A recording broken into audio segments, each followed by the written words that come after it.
இடைவேளைக்கு பிறகு சமுத்திரக்கனி மீண்டும் டைரக்டரா களமிறங்குற படம் அப்பா. சமுத்திரக்கனியே லீட் கேரக்டர்ல நடிக்கிற இந்த படத்தை பத்தி அவர் என்ன சொல்றாரு பார்க்கலாம். இந்த தந்தையர் தினத்தை ஒட்டி நான் இயக்கிய அப்பா திரைப்படம் வருவது எனக்கு ரொம்ப மகிழ்ச்சியா இருக்கு. நிறைய உணர்வுகளையும் உயிரையும் போட்டு எடுத்த இந்த திரைப்படம் நிறைய நிஜங்களை பேசக்கூடிய ஒரு திரைப்படமா இருக்கும். ஏன்னா பெரிய கதையெல்லாம் கிடையாது. கடந்த ஓராண்டுல நம்ம பெரிய பங்கு இருக்கு தினத்தந்திக்கு. கடந்த ஓராண்டுல நாளிதழ்களை புரட்டும் போது நாம் கடந்து போன அதிர்ச்சியான விஷயங்கள், மகிழ்ச்சியான விஷயங்கள், நெகிழ்ச்சியான விஷயங்களின் தொகுப்பு தான் இந்த அப்பா திரைப்படம். பல இடங்கள்ல உங்களை ரொம்ப நிறைய கேள்விகளை உங்களுக்குள்ள உண்டாக்கும். தைரியலட்சுமின்னு ஒரு பொண்ணு ஒரு 4 வருஷத்துக்கு முன்னாடி 12வது வகுப்பு ரிசல்ட் வந்த அன்னைக்கு தற்கொலை பண்ணிக்கிச்சு. ஏன்னா ஒவ்வொரு முறை இந்த 10வது வகுப்பு 12வது வகுப்பு ரிசல்ட் வரும்போதெல்லாம் எனக்கு பேப்பரை பார்க்கவே ஒரு பதட்டம் வரும். ஏன்னா பிஞ்சு பிஞ்சு குழந்தைகள் 15 வயசு 17 வயசுல தற்கொலை பண்ணிக்கிறத பார்க்கும்போது ரொம்ப ஒரு மாதிரி தூக்கமே வராது. அப்படி தூக்கம் வராமல் செய்த நிகழ்வு தான் அந்த தைரியலட்சுமியோட நிகழ்வு. ஏன்னா அந்த பொண்ணு நல்ல மார்க் வாங்கியிருந்தது, 1040 மார்க் வாங்கியிருந்தது. ஆனால் அந்த பொண்ணு தற்கொலை பண்ணிக்கிச்சு அப்படின்னோடனே ரொம்ப மனசு கஷ்டமாயிடுச்சு.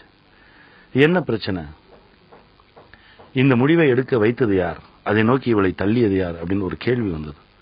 அதற்கு பிறகுதான் இந்த மாதிரி நடந்த விஷயங்கள் எல்லாம் ஆய்வு பண்ணி பார்க்கும்போது நிறைய எடுத்தா ஒரு வருஷத்துக்கு இத்தனை ஆயிரம் ஸ்டூடெண்ட்ஸ் வந்து தற்கொலை பண்ணிக்கிறாங்க இந்திய அளவுல.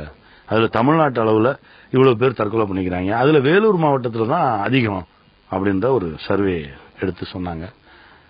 அது ரொம்ப கஷ்டமா இருந்தது. அதாவது இந்தியாவில் இருக்கக்கூடிய மொத்த மாநிலங்கள்லயும் தமிழ்நாட்டில் மட்டும்தான் அதிகமான தற்கொலை நிகழ்வுகள்.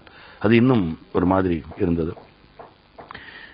அப்பதான் கிடைத்த பதில் என்னன்னா, இங்க மாணவர்கள் சரியா இருக்காங்க, குழந்தைகள் சரியா இருக்காங்க, பெற்றோர்களும் கல்வி முறையும் தான் தப்பா இருக்கு அப்படின்னு ஒரு விஷயம் உணர முடிஞ்சது. அதை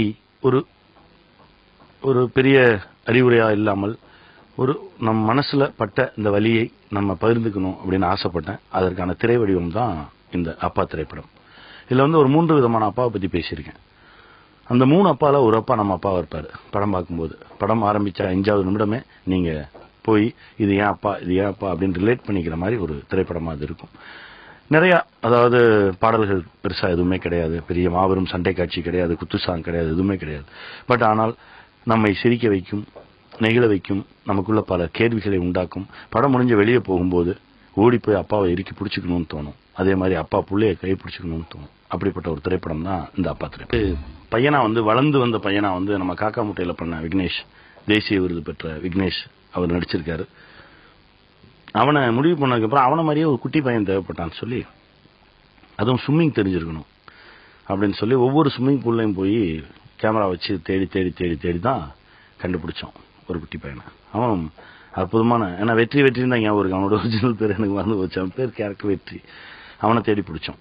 அப்புறம் தம்பிராமையா அண்ணன் பையன், அதாவது தம்பிராமையா அண்ணனை பத்தி சொல்லணும்னா அப்படி ஒரு நடிகரை இனியும் பார்க்க முடியாது. அவ்வளவு எதிர்கொண்ட ஒரு நடிகர். அதாவது நகைச்சுவையா தாறுமாறா இருக்கும், எமோஷன்ஸா தாறுமாறா இருக்கும். அப்படி ஒரு பெர்ஃபார்மர் அவரு. அப்புறம் ஒரு 2 குட்டி பொண்ணுங்க, கேபி, யுவி. இது இல்லாமல் ஒரு பையன் நடிக்க வச்சிருக்கேன். அவன் தான் ரொம்ப கவனிக்கப்பட வேண்டியவன். யாருன்னா நசாத். அந்த நசாத் வந்து பாத்தீங்கன்னா படத்துல வந்து 4 வயசு பையனுக்கும் அவன் தான் நண்பனா இருப்பான், 16 வயசு பையனுக்கும் அவன் தான் நண்பனா இருப்பான். ஏன்னா இந்த பையனோட ஒரிஜினல் வயசு 16 வயசு, ஆனா அவன் இவ்வளவுதான் இருப்பான். அவன் ஒரு பெரிய கேரக்டர் லீட் பண்ணி போயிருக்கான். ஏன்னா இந்த 5 பசங்களுமே என்னுடைய பசங்க மாதிரி என் தோல்லையே தான் இருப்பாங்க. அதனால் மட்டும்தான் எனக்கு இவ்வளவு இலகுவா இருந்தது. அவர்கள் நடிச்ச மாதிரியே இருக்காது. ரொம்ப அற்புதமான ஒரு பதிவை கொடுத்திருக்காங்க. அவங்க ஒவ்வொருத்தருக்குமே நான் நன்றி சொல்ல கடமை. படத்தை எடுத்துருவோம் அப்படின்னு சொல்லி படம் முழுவதும் எடுத்து படத்தை பக்காவா எடிட் பண்ணி டப் பண்ணி அதுக்கப்புறம் தான் நான் போனேன். ஐயா படம் பாருங்க. ஏன்னா இதுல வந்து ஒரு 12 நிமிஷம் 13 நிமிஷம் சைலண்டா போகும் ஒரு இடம். படம் பார்த்த உடனே ஒரு தெய்வீக சிரிப்பு சிரிச்சுட்டு வா வேலைய ஆரம்பிப்போம் அப்படின்னு சொன்னாங்க. அப்புறம் திரைகளில் இந்த மாதிரி விஷயங்களை சொல்ற இயக்குநர்கள் ரொம்ப கம்மி. இந்த மாதிரி விஷயங்களை தான் பேசணும், இதுதான் போய் சென்றடையணும் அப்படின்னு சொல்லி சொன்னாங்க. ஒரு 11 நாள் ரீ ரெக்கார்டிங் நடந்தது. அந்த 11 நாளும் ஏதோ ஒரு கோயிலுக்குள்ள இருந்த மாதிரி தான் எனக்கு இருந்தது. காலையில 7 மணிக்கு ஆரம்பிப்பாங்க, நைட்டு ஒரு 11 மணிக்கு முடியும். ஈச் அண்ட் எவ்ரி ஷாட் அவரே உட்கார்ந்து அவரே இசை எழுதி அதுக்கப்புறம் அவர் கொடுப்பார்.